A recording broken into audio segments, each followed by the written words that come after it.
नमस्कार, मैं मोहम्मद जावेद। आप देख रहे हैं न्यूज़ 20 गुरुग्राम। हरियाणा में 5 अक्टूबर को होने वाले चुनाव की अब अंतिम दौर शुरू हो चुका है। मतदान के लिए चंद दिन बचे हैं। चुनाव लड़ने वाले सभी उम्मीदवार अब तूफानी दौरा कर जनता के बीच जाकर उनसे वादे कर रहे हैं कि वो विधायक बनते हैं तो ये विकास कराएंगे, ये विकास कराएंगे। विदेशी चुनावों का मतदान के लिए चंद दिन बचे हैं। आने वाली 5 तारीख को वोटिंग होगी। किस तरह आप भी एक प्रत्याशी हैं सोहना से, कैसा चुनाव चल रहा है, क्या जनता का मूड है? लोग बदलाव के मूड में हैं। लोग 10 साल से भाजपा के राज से दुखी है। केंद्र में और प्रदेश में भाजपा का राज रहा है, लेकिन दोनों विधायक भाजपा के रहे। पूर्व विधायक और जो उम्मीदवार हैं फिलहाल हमारे भाजपा के, उनकी कार्यशैली लोगों ने पहले देख रखी है। मोदी की लहर में लोगों ने उनको वोट दिया, लेकिन अफसर अधिकारियों पर ना कोई दबाव था, ना उनके कार्यशैली का प्रभाव था, ना कभी चंडीगढ़ की विधानसभा में उन्होंने सोना के हक अधिकार की कोई लड़ाई लड़ी, ना कोई बड़ी परियोजना लेके आए।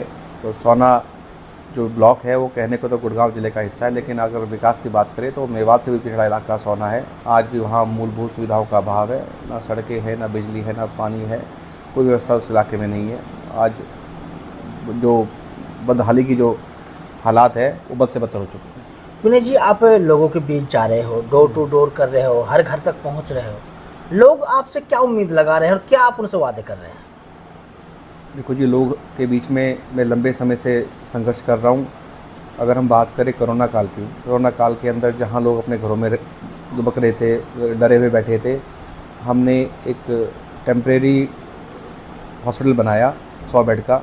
उसमें हमने लोगों को मुफ्त में दवाइयाँ दी, ऑक्सीजन सिलेंडर प्रोवाइड करे घरों के लिए, वहाँ से भी उनका इलाज किया, दवाइयाँ उनको मुफ्त में दी। जहाँ सरकारी अस्पतालों में बेड की मारामारी थी, हम हमेशा 24 घंटे दिन रात डॉक्टर की टीम लगा के हमने लोगों की सेवा करी है। और भी राशन वाली बात हो तो हमने घर घर जाकर, जहाँ भी हमारे गरीब भाई जिस गांव में बस रहे हैं, जिस वार्ड में बस रहे हैं, शहर में बस रहे हैं, हमने उनको जाकर राशन दिया। आटा, चाल, दाल, चीनी, जो भी सुविधाएँ है हमने प्रोवाइड कराई है।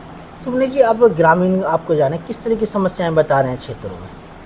क्षेत्र में सबसे बुरा हाल तो सड़कों का है, और स्कूल की इमारतें इतनी ख़राब हैं कि उनमें बच्चे, ना बेंच की सुविधा है, ना इमारतों में पंखे हैं, उसके प्लस्तर उतरे हुए हैं। 50 साल 60 साल पुरानी इमारतें हैं। लोगों के घरों के मकान तो बदल गए, लेकिन गांव के जो स्कूलों के अस्पताल और स्कूलों के हालात नहीं बदले। विनय जी, बात करी जाए तो जो सोहना तावड़ू से अन्य उम्मीदवार चुनाव लड़ रहे हैं, पूरे जोर शोर से लड़ रहे हैं। 50-50 गाड़ियों का काफिला चल रहा है। आप भी एक संपन्न परिवार से हैं, सब चीज़ें, आप इतने सादगी के साथ चुनाव क्यों लड़ रहे हैं? देखो, हमारे परिवार की सादगी की पहचान है, और ऐसी बात नहीं है, काफ़िला हमारा भी बहुत लंबा है। आप मेरी वीडियो देखिए, 30 गाड़ी भी हुई है, 50 गाड़ी भी हुई हैं, 10 गाड़ी भी हुई हैं, पर हम ये कोई दिखावा में यकीन नहीं करते। हम लोग सादगी से जीवन जीना का हमारा एक नज़रिया है, और हम सादगी से लोग हैं उसके बीच में जाकर वोट मांग रहे हैं। सादगी हमारी पहचान है। तो आप 25 साल बाद दादा की कुर्सी संभाल रहे हैं। क्या जो दादा और पापा ने जो मेहनत करी थी सोहना तावड़ू में, क्या उसका आपको लाभ मिल रहा है? देखो, कुर्सी तो जनता ने देनी होती है, हमको कुर्सी के लिए नहीं, हम जनसेवा के लिए लड़ रहे हैं। और हमारा प्रयास है कि हमारा परिवार लंबे समय से लोगों के बीच में रहकर सेवा करी है। मेरे दादा को लोगों ने बहुत प्यार, मान, सम्मान दिया। मेरे दादाजी ने भी लोगों के लिए संघर्ष किया और उनके बीच में रहे।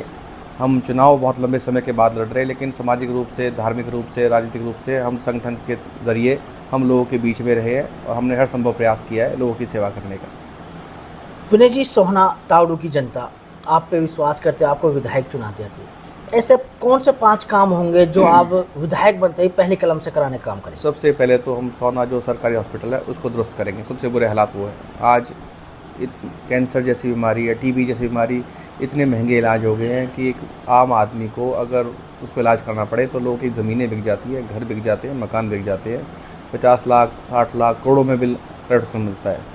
एक आम आदमी को अपने बच्चे प्राइवेट स्कूलों में पढ़ाने इतने मुश्किल हो गए, इतनी महंगी फ़ीस गुड़गांव जिले के स्कूलों की हो गई है कि एक आम नागरिक, ज़मींदार परिवार, किसान परिवार, कमेरा वर्ग के लोग अपने बच्चों को प्राइवेट स्कूलों में अच्छी शिक्षा मुहैया कराने के लिए समर्थ नहीं है।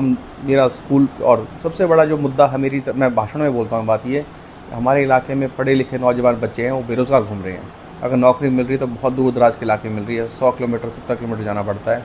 हमारे आसपास बहुत वेयर हाउस कंपनी है। हमने बिना किसी कद पे होते हुए हमने प्राइवेट कंपनी से संपर्क साध कर बहुत सैकड़ों युवाओं को नौकरी दिलवाई है। आप इस बार की जानकारी लोगों से ले सकते हो। मैं कोशिश ये करूँगा, अगर मुझे लोगों ने मौका दिया, कि मैं अपने इलाके में किसी भी पढ़े लिखे नौजवान भाई को बेरोज़गार नहीं रहने दूँगा, चाहे मुझे उसके लिए कितना भी प्रयास क्यों ना करना पड़े। विनेश जी, अभी आपने एक आज़ाद समाज पार्टी के सुप्रीमो हैं, सांसद हैं, चंद्रशेखर जी के नेतृत्व में एक रैली करी थी। उसी के गठबंधन से उप मुख्यमंत्री दुष्यंत चौटाला है, आपके भी राजनीतिक गुरु रहे हैं। सोहना में कौन सी अब जल्दी ही कोई चंद दिन बचे हैं प्रचार के लिए, दूसरी रैली कब होने जा रही है और कहाँ होगी? हमारी जो कोशिश रहेगी वो 1 तारीख को हम सोहना बाईपास जो अम्बेडकर चौक से एक रोड शो निकालेंगे, और रोड शो वो वाया शिकारपुर होता हुआ ताउड़ रोड होता हुआ ताउड़ अनाज मंडी में है उसकी समापन, और रोड शो भी हो जाएगा, हमारी रैली भी हो जाएगी। चंद्रशेखर जी और दुष्यंत जी दोनों से हमारी बात चल रही है, दोनों आने का संभव है। विनेश जी, मेरा आपसे आखिरी सवाल है, चुनाव के 6 दिन बचे हैं, न्यूज़ 20 के माध्यम से आप सोहना ताउड़ू विधानसभा के लोगों से क्या अपील करना चाहते हैं? मैं अपील ये करूँगा, सोशल मीडिया के माध्यम से और अन्य प्रचार प्रसार के माध्यम से कुछ खबरें चल रही हैं कि विनेश उसका समर्थन कर रहा है, कभी कोई तेजपाल जी का नाम लेता है, कभी रोहतास जी का नाम लेता है, कभी कोई सुंदर बढ़ाना का नाम लेता है, कभी किसी और अन्य व्यक्ति का नाम लेता है। मैं अपनी टिकट पे चुनाव लड़ रहा हूँ, मैं कोई निर्दलीय चुनाव नहीं लड़ रहा, और मैं चुनाव लड़ूंगा। ये जो प्रचार है ये झूठा प्रचार है, और भविष्य में कोई ऐसी कोई बात कोई करता है, कोई हमारे कोई मुलाकात की, किसी से मिलने की, कोई कहने की चर्चा चलते है कि वहाँ मिले, उससे मिले, मुलाकात तो राजनीति में होती रहती है, इसमें क्या बुराई है। तो हम चुनाव लड़ रहे हैं मजबूती के साथ, और हम किसी को समर्थन नहीं करेंगे, हम अपने चुनाव लड़ेंगे। विनेश जी, एक चर्चाएं चली हैं, अभी आपने कहा कि विनेश गुजर समर्थन दे रहा किसी दूसरे उम्मीदवार को, ये कौन भ्रम फैला रहा है? अब ये राजनीति हर जगह होती है, अलग अलग क्षेत्र में सब जगह, कोई कभी कोई किसी के लिए कहता है, कोई किसी के लिए कहता है कि वो समर्थन कर रहा है, वो समर्थन कर रहा है, लेकिन ऐसा कुछ नहीं है। हम अपने वोट मांगेंगे, हम चुनाव लड़ेंगे।